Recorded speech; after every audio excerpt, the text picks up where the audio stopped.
سوال یہ کہ اگر باپ کی زندگی میں کوئی بھی بھائی مکان پر جو کہ باپ کی جائیداد ہو خرچہ کرے یا کوئی کیمرہ وغیرہ بنوائے یا اور دیگر کام کروائے تو کیا وہ اس کے بدلے میں باپ کے مرنے کے بعد وراثت میں کمرہ وغیرہ بنوائے، باپ کے مرنے کے بعد وراثت میں سے وہ رقم جو اس وقت اس نے مکان پہ خرچ کی تھی کیا کٹوتی کر سکتا ہے یا اس کو وہی حصہ ملے گا جو شریعت نے کہا ہے؟ دیکھو، باپ کی زندگی میں بھائی نے مکان پر باپ کے مکان پہ کمرے وغیرہ بنوائے ہیں، یہ بہت سوال آتا ہے کہ ابا کی زندگی میں ابا کے مکان پہ پورا پورشن بنا دیا، کمرے بنا دیے، تو اس میں اگر ابا کے گھر میں ریپیئرنگ کا جتنا بھی کام کیا ہے وہ تو واپس نہیں ہوگا، سارا فری پاکٹ کا وہ ثواب سمجھا جائے گا۔ نلکے لگا دیے، ٹائلیں لگا دیں، کمرہ ٹوٹ رہا تھا یا واش روم کو ریپیئر کر دیا یا نیا واش روم بنا دیا، سب فری پاکٹ کا ہے، سمجھ رہے ہو؟ مرنے کے بعد وراثت اتنی ملے گی جتنی دوسرے بھائیوں کو ملے گی۔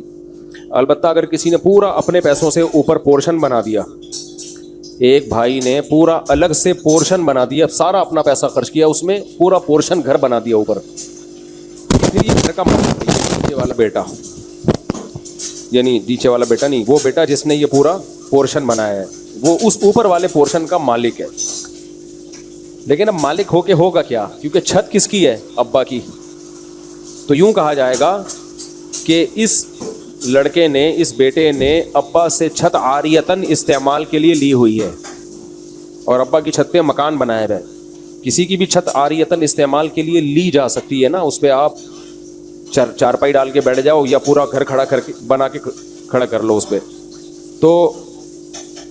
عاریت کہتے ہیں استعمال کے لیے کسی کی چیز لے لینا۔ جیسے لوگ ایک دوسرے کی بائک لے جاتے ہیں کہ یار مجھے ذرا بائک دے دے، میں دہی لینے جا رہا ہوں، یار ذرا جو ہے ایک دن کے لیے اپنا کمرہ دے دے رہنے کے لیے، فری میں جو چیز دی جاتی ہے نا، فری میں، کوئی رینٹ کے بغیر، تو جب چاہو واپس لے لو، آپ کو یہ اختیار ہوتا ہے، جب چاہو وہ واپس لے لو، حتیٰ کہ اگر اس میں کوئی ایگریمنٹ ہو تو وہ بھی شرن کا لدم ہے۔ مثال کے طور پر آپ نے کسی سے بائک لی کہ یار مجھے 1 مہینے کے لیے اپنی بائک دے دے عاریتاً، عاریتاً کا مطلب کوئی کرایہ نہیں ہے، بس وہی استعمال کے لیے، تو اس نے کہا ٹھیک ہے 1 مہینے کے لیے لے جاؤ، لیکن اسے اگلے دن خیال آیا کہ یار واپس دے دے، تو اس کو حق ہے واپس لے لے، کیونکہ کوئی معاہدہ تھوڑی ہے، یہ تو ایک تبرع ہے، تبرع کا مطلب ہوتا ہے کہ احسان ہے۔ تو اب باپ کا گھر تھا نیچے کا، ایک بیٹے نے اوپر گھر بنا لیا، تو یوں کہا جائے گا شرعی طور پر کہ بیٹے نے باپ کی چھت کو بطور عاریت کے استعمال کیا ہے۔ اور میں نے بتایا جو چیز بطور عاریت کے استعمال ہوتی ہے، تو جس کی چیز استعمال ہو رہی ہے اس کو ہر وقت شریعت نے یہ رائٹ دیا ہے کہ وہ اس کو بولے کہ یہ خالی کرو۔ تو آپ کسی کے گھر کے اوپر بھی اپنے پیسوں سے پورشن بناتے ہو تو گھر کے مالک کو یہ رائٹ ہر وقت ہوتا ہے کہ وہ آپ کو بولے ہٹا بھی اپنا پورشن، یہ ہر وقت اس کو یہ حق حاصل ہے۔ اس لیے جب پورشن بنایا کرو تو یہ سوچ سمجھ کے بنایا کرو کہ یہ نیچے والا جس کا گھر ہے اس کو یہ رائٹ ہے کہ وہ اوپر والے کو بولے کہ یہ خالی کر دو، یہ ہٹا بھی اپنا سارا ملبہ ہٹاؤ، یہاں سے لے کے جاؤ اس کو، جو نیچے کا مالک ہے، بشرطے کہ ملکیت پہلے ہو اور گھر پھر اپنے بعد میں بنایا ہو، تو اس کو یہ رائٹ حق حاصل ہے کیونکہ اس کی چھت استعمال ہو رہی ہے۔ اب باپ کا جب انتقال ہو گیا تو اب سارے شرکا اس کے مالک ہو گئے نیچے کے پورشن کے،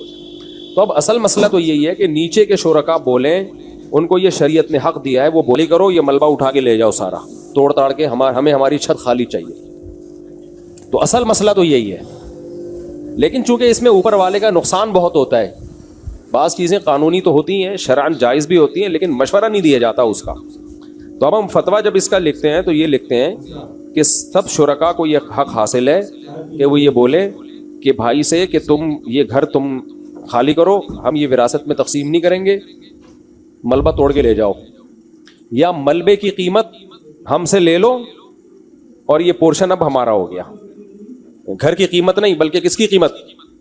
ملبے کی قیمت، کیونکہ تم بھی ملبہ توڑ کے جاؤ گے تو ملبہ بکے گا نا، تمہارا ملبہ ہی بنتا ہے اب، تو ہم سے ملبے کی قیمت لے لو اور یہ گھر ہماری ملکیت میں دے دو۔ لیکن چونکہ اس میں نقصان بہت ہے اوپر والے کا جس نے پورا پورشن بنایا ہے، تو ہم جب فتویٰ لکھتے ہیں تو اس میں لکھتے ہیں کہ اصل تو یہی ہے، یہ اصل اس لیے لکھتے ہیں کہ اوپر والا چوڑے میں نہ آئے،